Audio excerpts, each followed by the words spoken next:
యేసు ప్రభు ఎంతో బిజీగా ఉన్నారు. ఆయన చేసిన పరిచర్య ఇప్పటికి ఎవరూ చేయలేకపోయారు.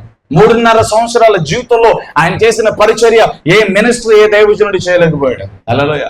ఆయన చేసిన అద్భుతాలు, ఆయన చేసిన స్వస్థతలు ఎవరూ చేయలేకపోయారు. అంత తక్కువ సమయంలో అంత ఎక్కువగా ప్రబలడానికి కారణం యేసయ్య ఏకాంతంగా ప్రార్థన చేశాడు, వ్యక్తిగతంగా ప్రార్థన చేసేవాడు. వేకువజామునే లేచి, చీకటితోనే లేచి, అపోస్తులు శిష్యులకి లేవక ముందే యేసు ప్రభు వేకువనే లేచి వెళ్ళి దేవుని సన్నిధిలో ప్రార్థన చేసేవాడు. ఆయన కదా మనకు మాదిరి.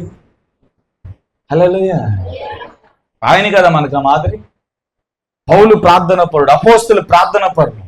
ఇలాంటి వారిని మనం మాదిరిగా పెట్టుకోకుండా ఈ రోజున సంఘం సెలబ్రిటీ పాస్టర్లను మాదిరిగా పెట్టుకుంటాం.